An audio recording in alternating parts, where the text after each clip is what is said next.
Welcome dear student. आज से हम बायोलॉजी की क्लास शुरू करने वाले हैं। आज डे 1 है और आज से हम सामान्य परिचय से बायोलॉजी को शुरू करेंगे और एक एक करके प्रत्येक टॉपिक को हम पढ़ेंगे और हर टॉपिक के बाद मैं कुछ क्वेश्चंस भी बताऊंगा जो हमेशा किसी न किसी कॉम्पिटिटिव एग्जाम में पूछे गए हैं। तो चलिए शुरू करते हैं आज के सेशन को।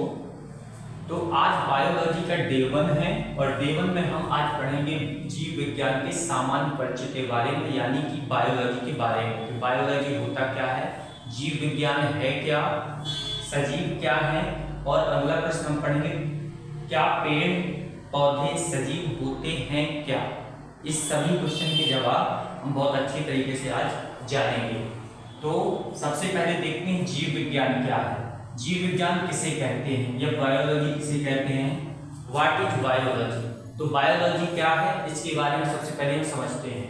तो जीव विज्ञान विज्ञान की वह शाखा है जिसके अंतर्गत समस्त सजीवों अथवा जीवधारियों का विस्तृत अध्ययन किया जाता है।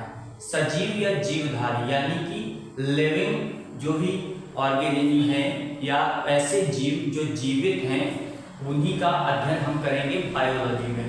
तो बायोलॉजी क्या है, जीव विज्ञान विज्ञान की वह शाखा है जिसके अंतर्गत हम समस्त सजीवों अथवा जीवधारियों का विस्तृत अध्ययन किया जाता है, उसे हम जीव विज्ञान कहते हैं। यानी कि जीव विज्ञान में सजीवों का और सभी जीवधारियों का, जो इस पृथ्वी में उपस्थित सभी जीवधारी हैं जो जीवित हैं सजीव हैं, उन सभी का अध्ययन करना ही जीव विज्ञान है। ये इसकी परिभाषा हो गई।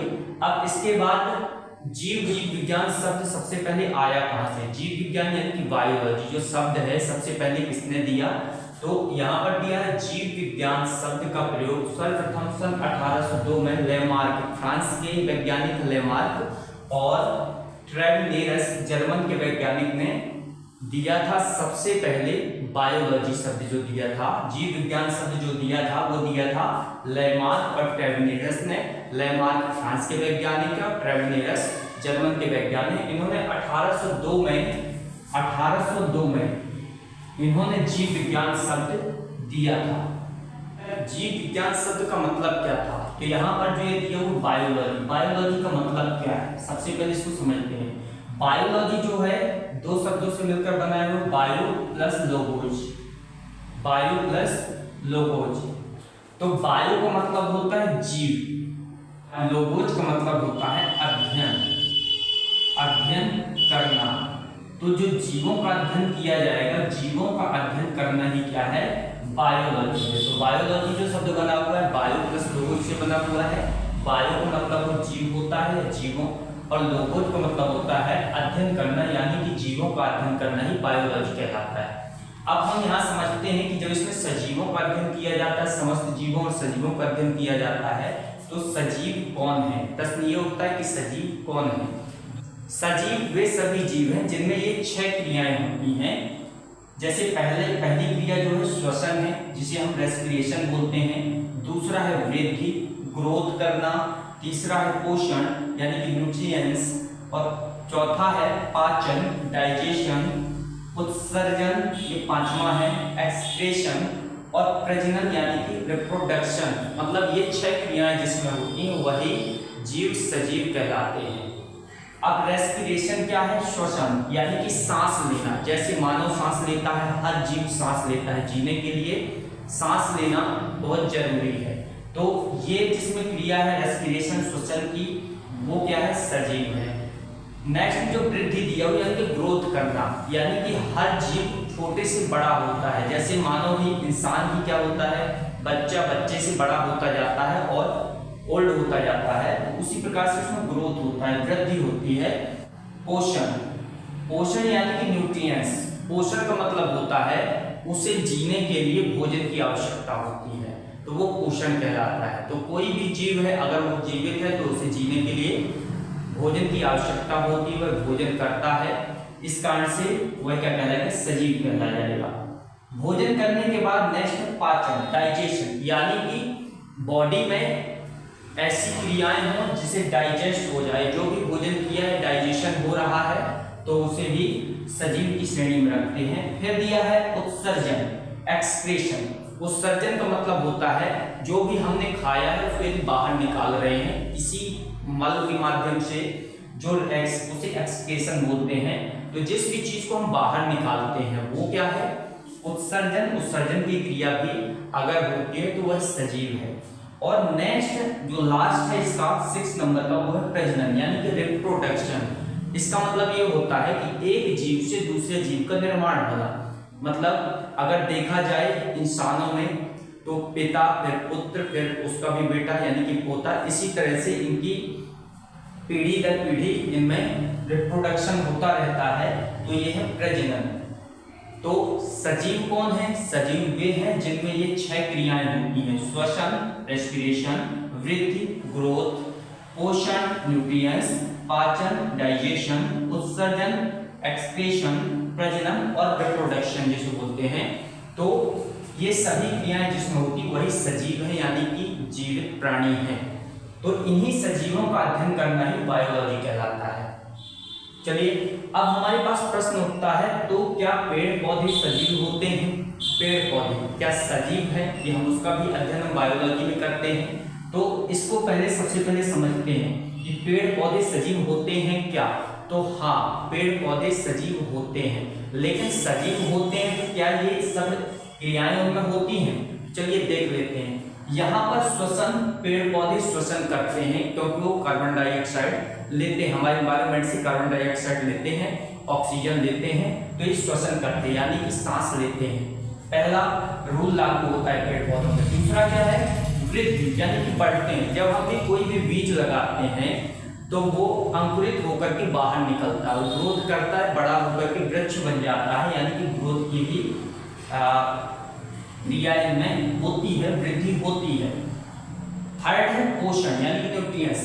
इन्हें पोषण की भी आवश्यकता होती है। भोजन भी बनाते हैं, क्या इंसान की तरह भोजन बनाते हैं? हाँ, क्योंकि इन पर फोटोसिंथेसिस यानी कि प्रकाश संश्लेषण की क्रिया भी होती है, जिसके द्वारा ये भोजन बनाते हैं।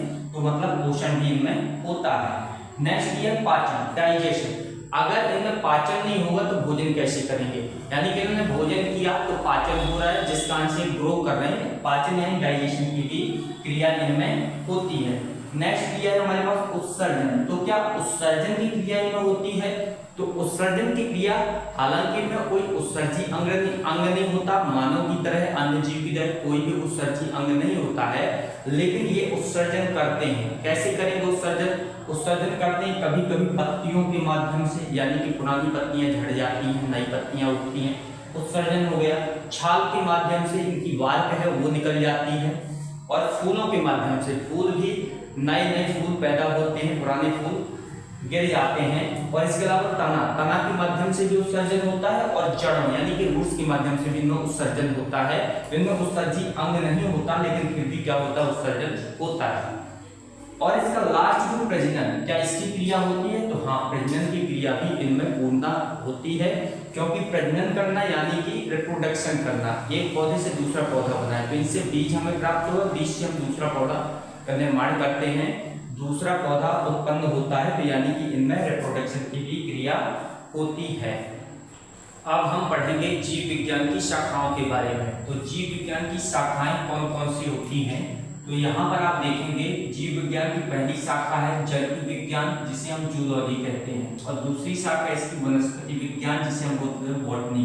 वनस्पति विज्ञान का मतलब केवल प्लांट से, पौधों से है, पेड़ पौधों से संबंधित है वनस्पति विज्ञान। लेकिन जंतु विज्ञान जो है उन जीवों से संबंधित है जो लगभग इंसानों में, जीवों में आते हैं, जिनके अंदर आत्मा होती है, उनसे संबंधित है वही जंतु विज्ञान यानी कि जूलॉजी। और जूलॉजी के जो जनक है वो है अरस्तु। जूलॉजी के जनक हैं अरस्तु, जबकि जंतु विज्ञान के जनक यानी कि बॉटनी के जनक हैं थियोफ्रास्टस। तो इन्हें फादर ऑफ जूलॉजी कहा जाता है अरस्तु को, और फादर ऑफ बॉटनी बोला जाता है थियोफ्रास्टस को। अब यहाँ पर कुछ इंपॉर्टेंट फैक्ट दिए हुए हैं, इनके माध्यम से समझते हैं इनको क्यों कहा जाता है, इनको फादर क्यों कहा जाता है, इनको जूलॉजी का फादर क्यों बोला गया है और इनको बॉटनी का फादर क्यों बोला गया है। तो सबसे पहले हम इनको समझ लेते हैं कि अरस्तु ने, पहला फैक्ट है हमारे पास, अरस्तु ने अपनी पुस्तक, उनकी पुस्तक का नाम क्या है, हिस्टोरिया एनिमिलियम। इसको अगर ध्यान से देखेंगे तो हिस्टोरिया से हिस्ट्री शब्द बना है, तो हिस्ट्री मतलब इतिहास। तो हम हिस्ट्री शब्द को यहाँ से अलग करके याद करने के लिए क्रेडिट दे देते हैं। तो हिस्टोरिया यानी कि हिस्ट्री, तो हिस्ट्री यहाँ हो गया।